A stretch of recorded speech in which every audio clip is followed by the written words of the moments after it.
Today I'm going to be talking about what sewing machine I use.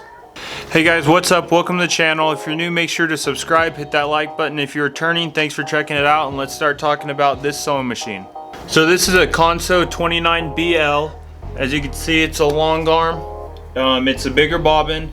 It's a longer arm, 29BL. So you got the base model, which is just a 29, and then I think the next one is a B, and then the next one is BL, or vice versa. It might be L and then BL. So the L, if I'm correct, is just the larger bobbin, but with a shorter arm. I'll show you that later. But if we do a little turnaround right here, and you see this side, so if we start from the back and work our way to the front, I got a bobbin winder right here. So you push it against the wheel, and then it tightens up. So then, if you see, that turns. So it winds up your bobbins. That's super nice. I had to get this one off of eBay because it didn't come with a bobbin winder. There also used to be a bobbin winder that was screwed in right here that would be touching the wheel, and when you turned the wheel it would turn it to wind the bobbin, but it was totally junk, so I took that off. And then I got the eBay one. I don't know what this is. I think it's a Juki brand, just bobbin winder. I think it was like $10, so super cheap and easy. But as you look next, you got the belt. I had to screw all this in as well. You got the 4 posts, so 1, 2, 3, 4. You drill from underneath, and then it pretty much screws up to the top. So this is all stable in here, but I had to cut all that out to make the belt fit in there. If we work our way to the front, this is like the top arm, as I call it. This is a bottom arm. They might have different names, but that's what I like to call it. You got the base right here. As I said, it's screwed in from the bottom at the 4 mounting points. You got all this up here. This is the arm that controls the needle. So if you can see, it pushes it up and down, up and down. The thread comes from back here. It goes through this little pole over here, through this tension. So the further you push it down, the more tension you have on the thread, and it'll go up through around here. I'll show you when we move over there. But this is kind of what's going on right here. As you can see, it's all covered in stickers. I thought it was cool when I first got it to cover it in stickers, because everyone's sewing machines look boring, they look plain, and I just wanted to throw some random stickers that I had on here. If you go next, the little Consew model, little title number right here, the serial number as well. It says Consew model 29BL, and then it tells me what needle I have to use in this sewing machine. So when you get your own sewing machine, make sure that you use the correct needle, because if you don't use the correct needle, more than likely you're going to break the machine, and you don't want to do it, especially with how expensive these things are. So, if it doesn't say it on the machine, look in the manual, and if you don't see it anywhere and you're still confused, I'm sure if you call like the dealer, they'll say, hey, you use this size needle, or whatnot. So from there, you got all your points where you oil it. If you have a sewing machine, I recommend you oil it, every night or every morning. I oil it whenever I'm done working. So when I'm done working, I oil it all up, and then it kind of sits in there overnight, and by the time I come the next day, it's all ready to go. I don't have to oil anything up. I just got to remember to do it when I leave. So that's something that you gotta remember. You got 2 points, so you got one in the back, one in the front, one right here, one in there, and then you got some more up here. I'll show that later as well. So that's what you want to remember. Mine came with a little empty bottle that I could fill my oil up with, and it had a little nozzle on the end that fits perfect in all the holes, so that's really nice. As well as it came with a little box, and it pretty much just came with all the screwdrivers that I need. So I need this screwdriver, and then this bigger screwdriver right here. These are the only tools that you need on this sewing machine, which is super nice. They're all just standard screwdriver heads, so that's not too bad of a problem. But if we work our way to the front, so this is what we're working with on the front. So this is the top tension, and if we roll it up, that's the second tension. That's where the thread only goes through. Before I had it through this tension and that tension, but it was getting all jacked up, so I didn't like that. So next, I really like light everywhere. I like to see my material. So if we put it down a little further now, you could see I got this light, I got this light, as well as I got this LED strip, and I also got those lights for the backdrop. So sometimes I'll turn them around, so I literally got 4 lights on my material, so I could definitely see what I'm stitching so I don't mess up. Underneath here is a bobbin. If we pull this out so you guys could see, mine has a larger bobbin, so you have to hand wind these, but this is what this bad boy looks like. It's screwed down by this little black piece, and you just put it back in there. But that's my bobbin. I got the large bobbin. Also, whenever you're using these, let's see if I can pull this thread out. It's all caught underneath. So whenever you're using these, some people always get confused, but you actually pull the needle 1 stitch, and then you pull out the bobbin wire, and then you pull them both out, and that's how you get it through the hole, if you ever wondered. But that's something simple that, you know, everyone will learn. Right here is my directional area. Also, if you could see, there's oil dripping off of here, and that's pretty much because I oil it all the time because I don't want this thing to go dry. As you can see, this is where it points it in the direction that you want to sew. So if I want to sew this way, then the foot will walk this way. If I point it that way, the foot would walk that way. You also got your like your thread size. So if you unscrew this and you drop it down, then your stitch will be longer. If I loosen it, then, you know, go up here where it's at, and then I tighten it, the stitch is actually going to be closer together. So that's what I like. It takes longer, obviously, because you're doing more stitches per, you know, an inch compared to the bigger stitches, but it makes it tighter, stronger, higher quality.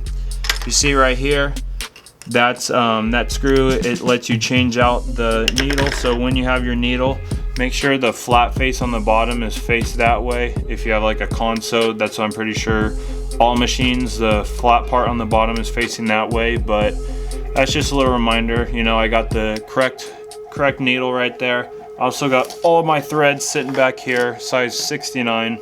That's what I use at least. We could push that back, but I mean, this is pretty much the sewing machine. Nothing much to it. If we put that up, you know, it's all stickered out. It got LEDs everywhere. Right now I got the white thread in there. You got these little tools up here, and they pretty much shove the thread right down here, so you're able to get the thread into the needle. But I mean, this is kind of an overview, and now let me show you what's underneath the bottom. This is pretty much the bottom.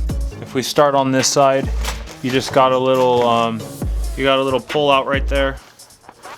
I just throw some tools in there, pretty much just extra bobbins that are already pre-wound. You got the control panel right here. You got off, on. You got speed, so faster, slower. You got neutral, reverse. Those are them. This is a power, goes all the way down there. You got all the accessory wires right here that control the brushless engine that I got right here, that's belt driven, that drives the sewing machine. You got the little motor right here that tells the engine, the brushless motor, when to go. I had to drill all these mounts up here. That's something that you'll probably have to do if you get a table like this. Most of them aren't really pre-drilled, but if they are, then you get lucky. But as you can see, you know, you got this little lever that goes all the way down to the foot pedal down there. And that's pretty much what, you know, it looks like underneath. This is my foot pedal setup. It's controlled by this, as I said earlier, and it's just on this little mount right here. You got the support bracket on the back. I think this arm that you see right here is a K stand. If I'm correct, it's like H stand and then K stand are the two that Conso offers. And I got the little the expensive version because it was, first of all, it was only $20 more, so might as well. And plus it had the front and the back mount compared to, I think the other one only had the back mount, and I didn't really like that. I wanted it to be, you know, like a 4-point bolt-in system. Now that I did a quick review on this, what machine fits you the best, I would first recommend, you know, getting a post bed. So you got a post bed that goes up in the middle instead of having a long arm. That's something that I would recommend, especially if you're newer to this. You got a foot adjustment on the post bed. Instead of having it up here, it's on your knee, so it's actually a lot easier. You can look up pictures of it, but you're able to control it with your knee instead of having to reach up every single time. So you're able to, you know, control it all with your feet.